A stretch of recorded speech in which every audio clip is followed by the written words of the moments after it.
క్రీస్తునందు ప్రేమిన సహోదరి సహోదరులకు యేసుక్రీస్తు నామములో శుభములు. దేవుని యొక్క నూతనమైన కృప మీకు కలుగును గాక. ఈరోజు దేవుడు మనకిచ్చిన మాట సామెతల గ్రంథం 13వ అధ్యాయము 9వ వచనం. నీతిమంతుల వెలుగు తేజరిల్లును, భక్తిహీనుల దీపం ఆరిపోను. ఈ మాటలు మనం సామెతల గ్రంథంలో చూస్తున్నాము. ఇక్కడ సామెతల గ్రంథంలో సొలొమోను మహారాజు తెలియజేస్తున్నారు కదా, నీతిమంతుల వెలుగు తేజరిల్లును. నీతిమంతులు ఎప్పటికీ కూడా దేవుని మాటను పట్టుకొని నీతిగా జీవించడము వారు అలవాటు చేసుకుంటారు కనుక వారి వెలుగంట రోజు రోజుకి తేజరిల్లుతుందట. అంటే దేవుని కార్యాలు వారు చూసుకుంటూ దేవుని మీదే ఆనుకుంటూ ఎటువంటి కష్టం వచ్చినా శ్రమ వచ్చినా బాధ వచ్చినా దానిని నిర్లక్ష్యము చేస్తూ వాక్యానుసారంగా జీవించడానికి ఇష్టపడతారన్నమాట. ఏది పడితే అది చేయకుండా దేవుని వాక్యం ఎలా చెప్తుందో నీతిగా జీవించడంలో విషయంలో ధర్మశాస్త్రం ఏది చెప్తుందో అదే చేస్తూ వాళ్ళు ముందుకెళ్తారు. కాబట్టి వాళ్ళ దినదినము వెలుగు తేజరిల్లుతుంది అని ఇక్కడ సొలొమోను మహారాజు తెలియజేస్తున్నారు. ఆయన అనేక మంది మీద పరిశోధన చేశాక ఈ మాట రాస్తున్నట్టుగా మనం చూడగలం. మనం కూడా ఈ లోకంలో చూస్తాం కదా, నీతిగా జీవించేవారు కొంచెం తక్కువగా కనిపిస్తారు, కానీ వారి వెలుగు ఎప్పుడు కూడా తేజరిల్లుతూనే ఉంటుంది అన్నమాట. వారు ప్రతి సమయంలో కూడా వెలుగుతూనే ఉంటారన్నమాట.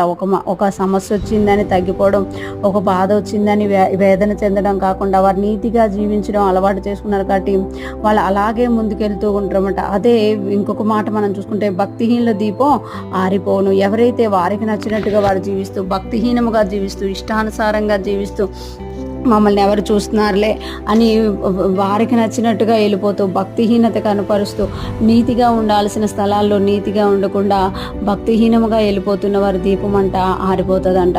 అంటే దేవుడు ప్రతి ఒక్కరిని చూస్తున్నారు. నీతిగా ఎవరు జీవిస్తున్నారు, భక్తిహీనముగా ఎవరు జీవిస్తున్నారు అనేది దేవుడు చూస్తున్నారు. మనము ఏలియా ఒక రాజుల జీవితంలో చూస్తే ఆహాబు ఎంతో భక్తిహీనముగా జీవించిండనమాట. ఆహాబు యెజెబెలు చెయ్యని అరాచకాలు లేవు, కానీ నాబోతు నీతిమంతుడిగా ఉన్నారు. నాబోతు రక్తం ఎప్పుడైతే చిందింపబడిందో, నాబోతు రక్తం చిందింపబడినందుకు దేవుడు ఏలియా ప్రవక్తను పంపించి ఆహాబు మీద ప్రతిదండన ప్రకటించినట్లుగా మనం అక్కడ చూడగలం. అంటే నీతిమంతులు వెలుగు తేజరిల్లుతుంది. వాళ్ళు ఎక్కడున్నా కూడా వాళ్ళ వెలుగు అనేది తేజరిల్లుతుంది. అదే టైంలో భక్తిహీనుల వెలుగు ఏమైపోతుంది అని అంటే ఆరిపోతుంది అనమాట. ఈరోజు ఫ్రెష్ మన్నా వింటున్న ప్రతి ఒక్కరూ జ్ఞాపకం చేసుకోవాలి, దేవుడు మనల్ని తన స్వరక్తం ఇచ్చి నీతిమంతులుగా చేశారు. మనం ఏదో క్రియలు చేస్తున్నామని, మనం ఏదో ఈ లోకంలో వాక్యానుసారంగా జీవిస్తున్నాం కదా, ఆయన మనల్ని ముందుగానే నీతిగా చేసేసి ఆ నీతిలో ఎదగడానికి మనల్ని దేవుడు ప్రోత్సహిస్తున్నామట.